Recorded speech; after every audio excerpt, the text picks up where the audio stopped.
We're doing a series called Family Matters. My wife is joining me again this weekend in this series. How many have got something out of this and enjoyed this series so far, right? It's been very good. Today, I'm gonna ask you a question before we start. I want you to yell this out in a moment. What do you think the number 1, 2, 3, 4, 5, whatever, the top 5, 6 reasons in America for divorce? Whatever you think it is, yell it out right now. I wanna hear. Money, I heard money is a real loud one.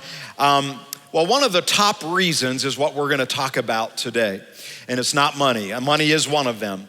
There's a bunch of other ones, but one of the top reasons for divorce in our country is communication or poor communication or the lack thereof of communication. And how many know everybody's talking, right? It's not like people don't talk, but it's what you're communicating. And that's what we're gonna talk about. And we entitled this message today, Can You Hear Me Now?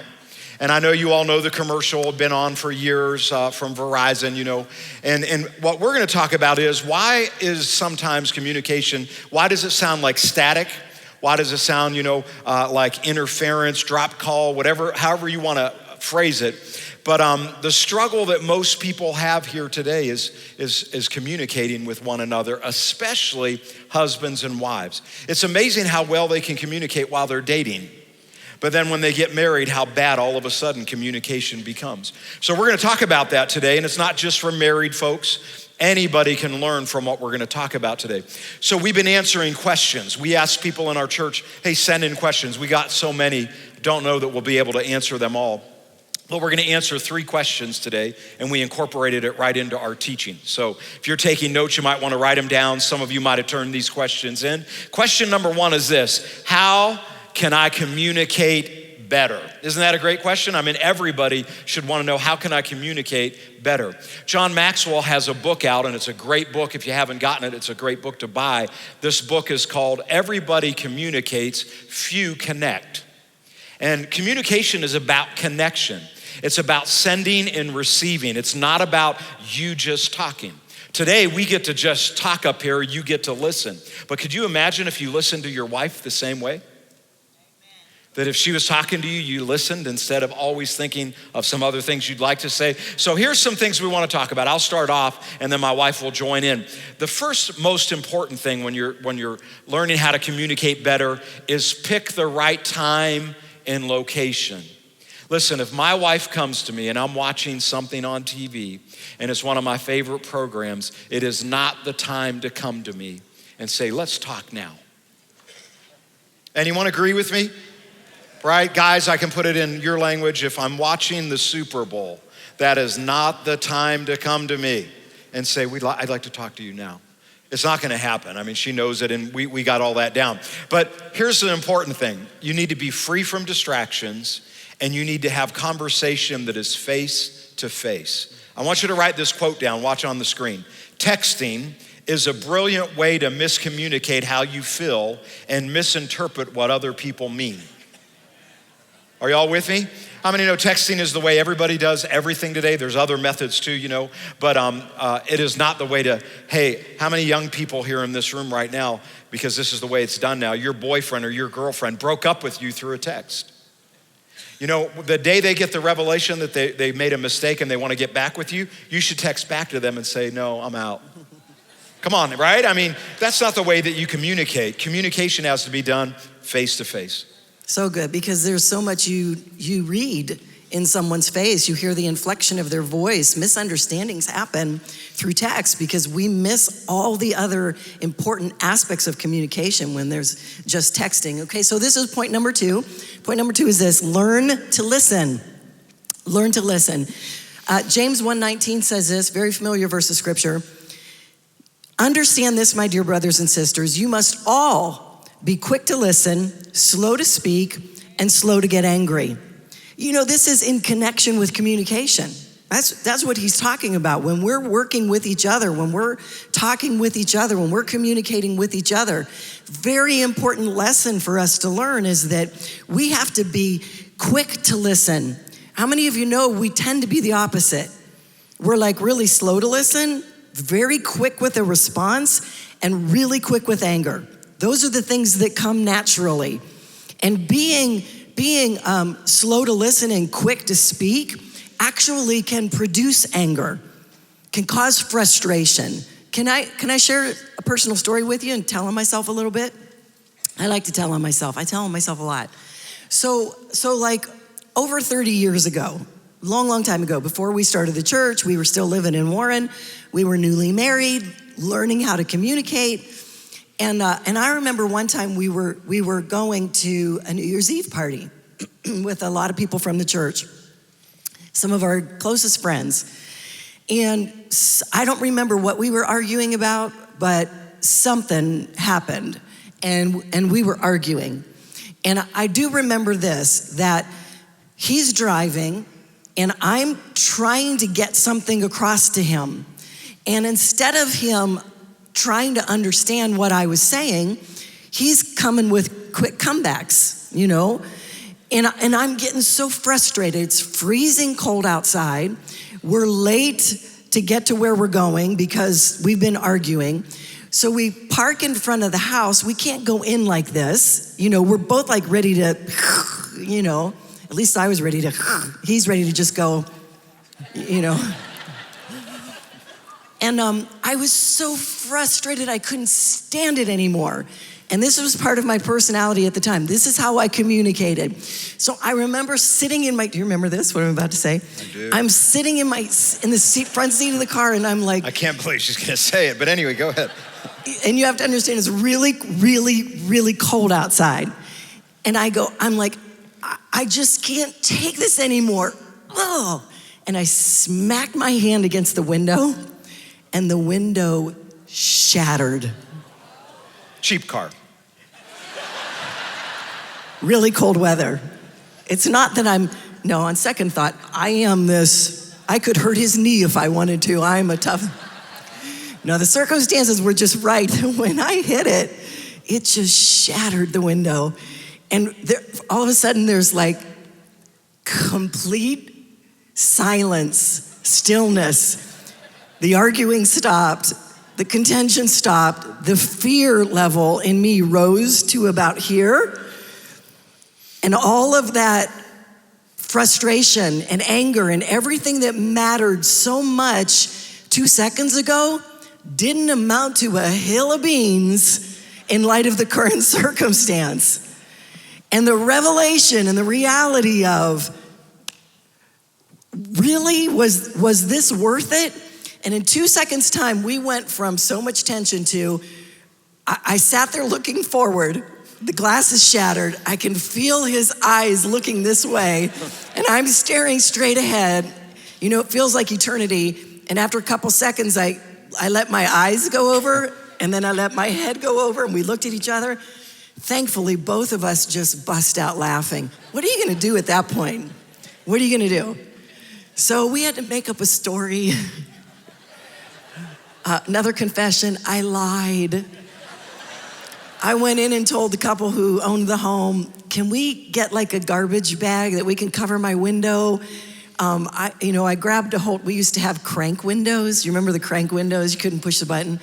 I'm like, I was cranking the window to make sure it was closed, and something snapped and the window shattered. I lied. Father, forgive me. People, forgive me. I lied. This was a long, long time ago.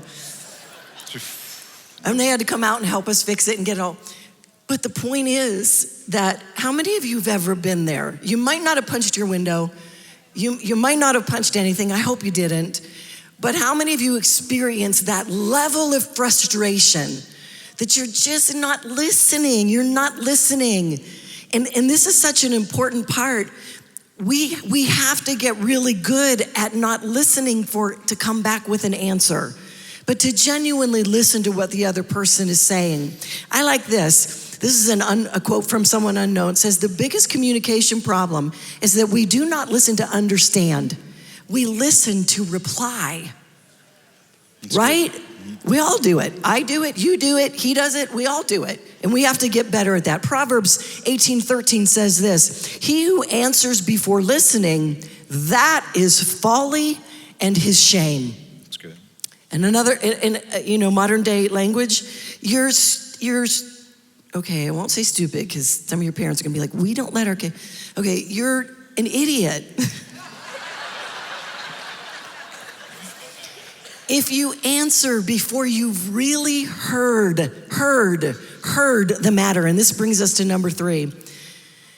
In order to communicate better, we have to listen to learn. Number 2 was we have to learn to listen. Number 3, we have to listen for the purpose of learning. And listening is not the same as hearing, right? Listening's not the same as hearing. He who answers a matter before he hears it, that is folly. What does that mean? It's not a matter of you spoke words and I heard the words. There's a difference between hearing and listening. We have to listen to understand. 1 Peter 3:7 says this, husbands, likewise, dwell with them, speaking of your spouse, your wife, with understanding. Did you know it's possible to dwell with your spouse with understanding? Guys, those of you out there that walk around saying, I don't understand my wife. I do not get my wife. I don't understand the language she speaks. Listen, God says you can dwell with your spouse with understanding. It is possible. It's possible. It might take faith. It might take prayer. It might take saying to God, God, you get her. You understand her. Open my understanding so that I can get her and understand her too. Same thing with the ladies. Guys, you get it. You understand how he thinks. I don't understand. I'm listening on an emotional level. He's talking on a logical level. Help me understand where he's coming from. And that brings me to this point. Learn to empathize. This is one of the most important things from me that I'm going to say to you today. Learn to empathize. If we really are going to listen to learn, this is one of the key ways. If you said to me, Pastor Barb, how do I listen to learn? How do I do that? How do I listen with the purpose of learning? This is the number one thing I would tell you.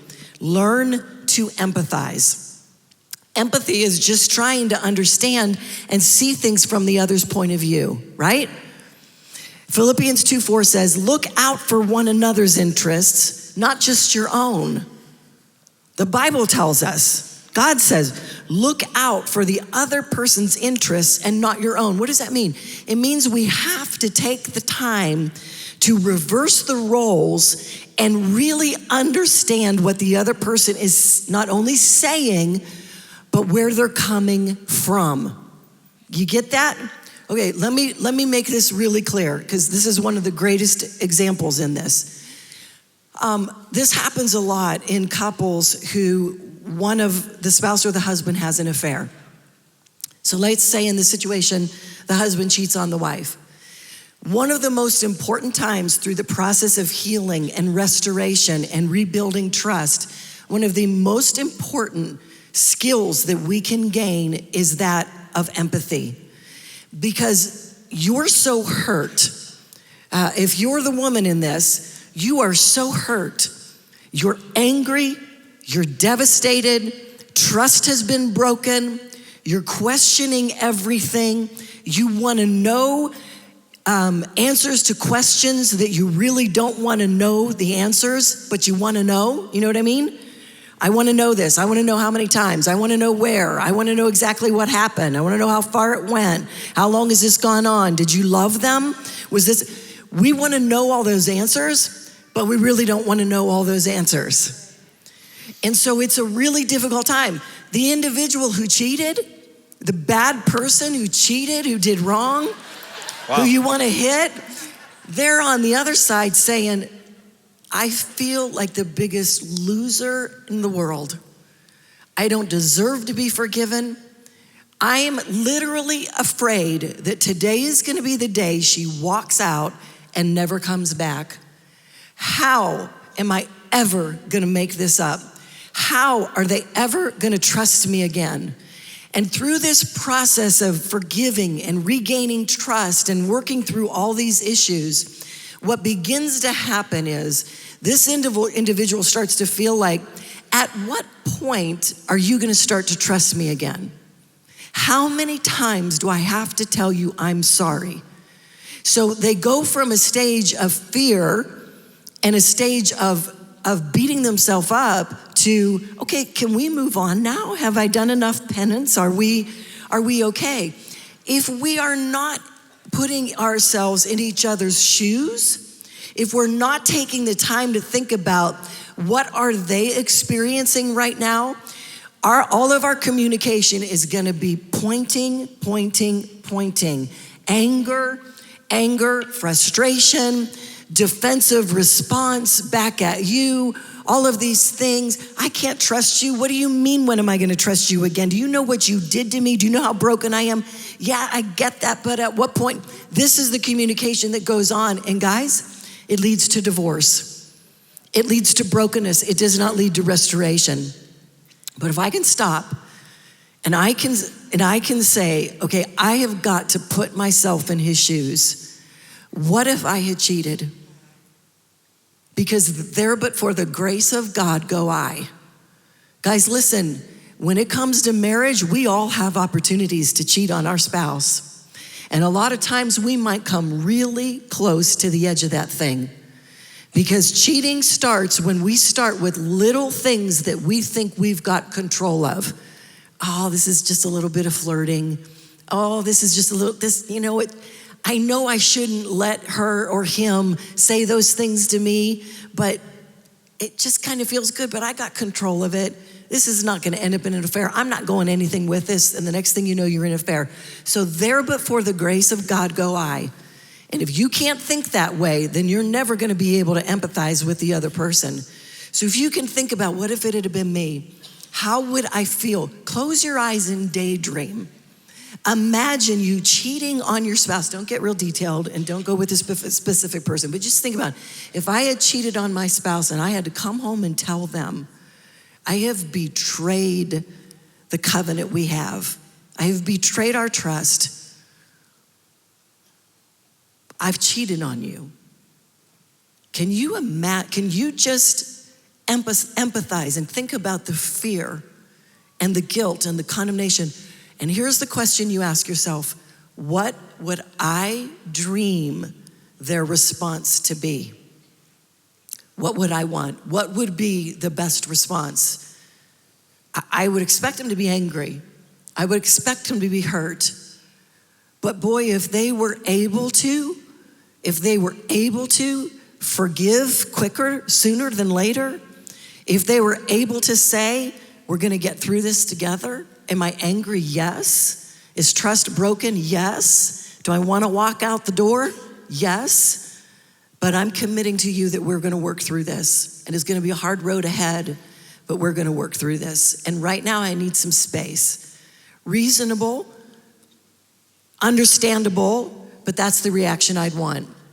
And so that's the reaction I've gotta give. And then vice versa. For time's sake, I'm not gonna go through the other thing in great detail. But again, if you could put yourself there and reverse those roles and say, what if I was the one that was cheated on? What kind of response would I want? And in that place of empathy, switching roles, taking the time to think about it, and if you can't figure it out on your own, ask them. Ask them, can you just tell me what you're feeling right now in the middle of this? What are you going through? What are the things you're feeling?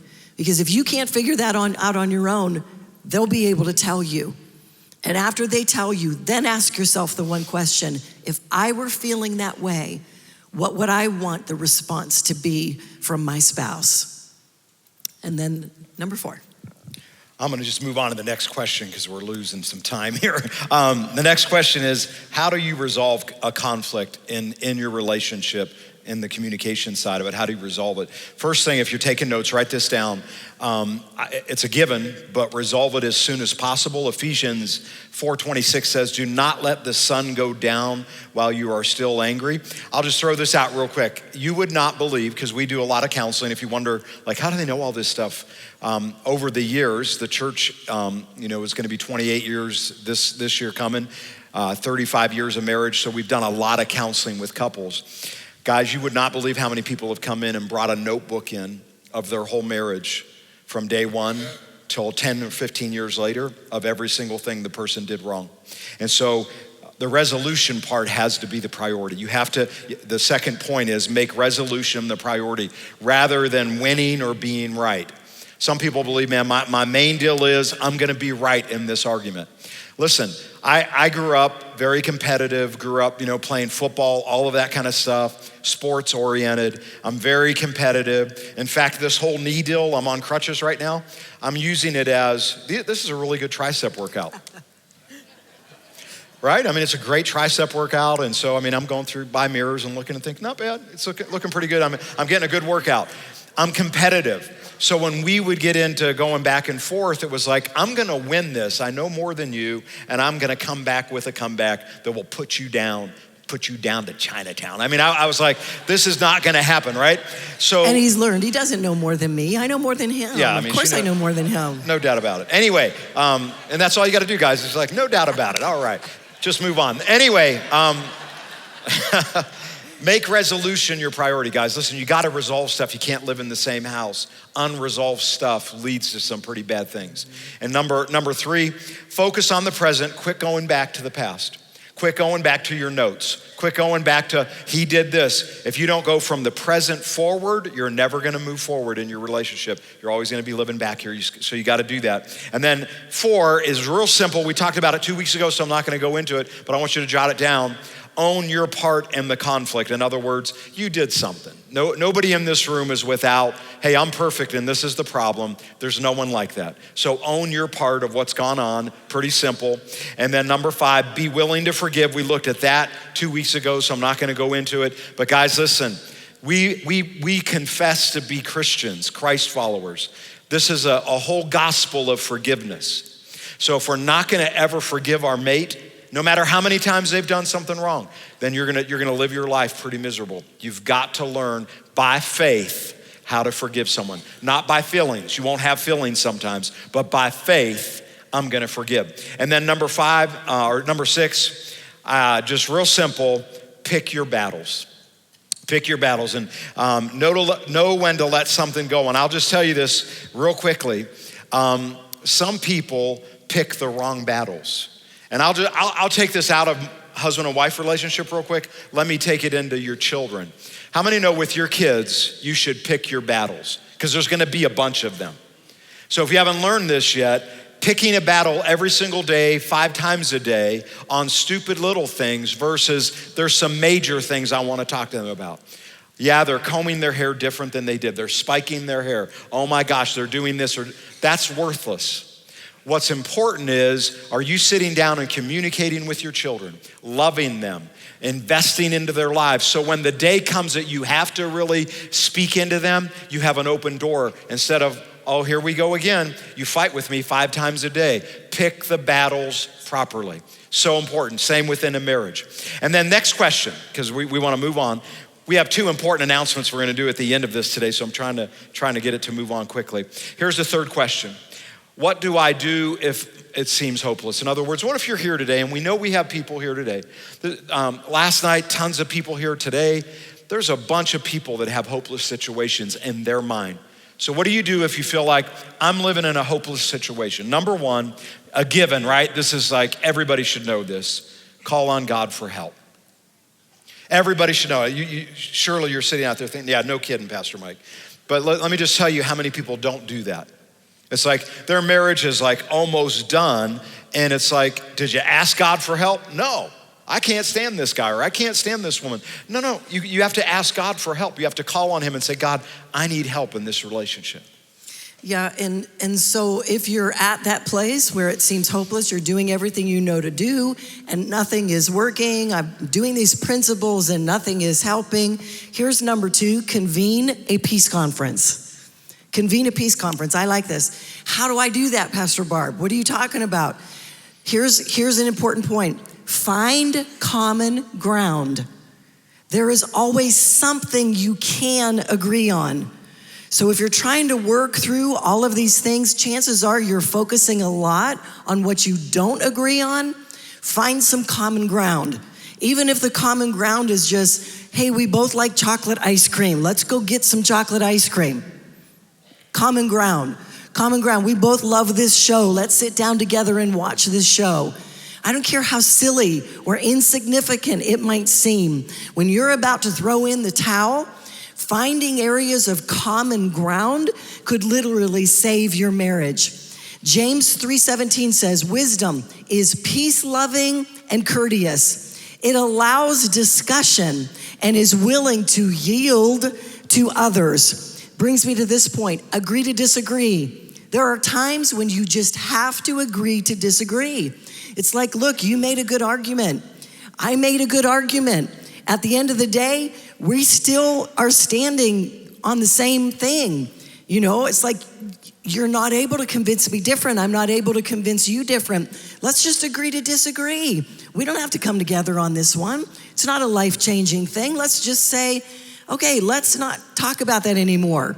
You want to vote for so-and-so, and I want to vote for so-and-so. Let's just agree to disagree. Let's not kill each other over who we want to vote for. Please tell me it's not Trump. Oh, God, no, just kidding. Just kidding. So right, there are times we have to come to that place where we agree to disagree. And number 3, concentrate on reconciliation. Ephesians 2:14, for he himself is our peace. Guys, listen, your spouse is not your peace.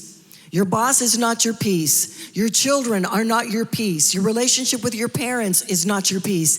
He is our peace. You've got to understand reconciliation can only come through knowing he is our peace. He is our source. Whatever you're lacking from your spouse, stop trying to get it from your spouse. He is our peace, who has made the two one and has destroyed the barrier, the dividing wall of hostility. How do we do this? Listen, very practical. Begin to celebrate the small stuff.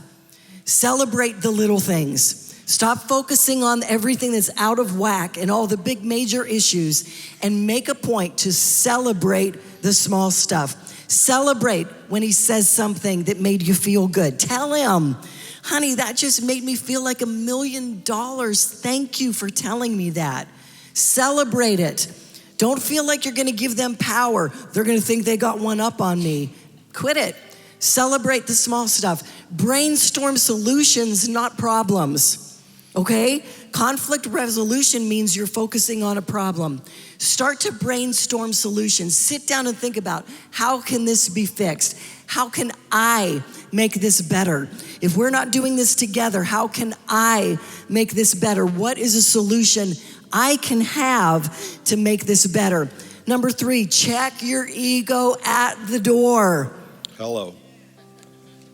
You're not gonna get anywhere if you allow pride to be an issue in working things out when things seem impossible. And last, I wanna leave you with this thought: journal. If you have never journaled, consider journaling. Nobody's ever gonna see it. Do it on the computer where you can delete it after you do it if you're afraid about that. Write it on a piece of paper where you can shred it. But begin to journal and say the things to yourself that you should not say to your spouse. Sometimes it just helps to get it out. If I could tell you anything, I would tell you this. Write it out, get it off of you, and then shred the paper. But journaling can be one of those things that brings you to that place of peace and can help you concentrate on reconciliation. If you'll do these things, I believe you'll get a little bit of breathing room in your marriage to where things are not hopeless and you're not one step out the door. Can bring enough breathing room so that as God begins to work, you can start to work on some of the other things that we talked about this morning. I found your journal this morning. We need to talk later. Anyway, just kidding.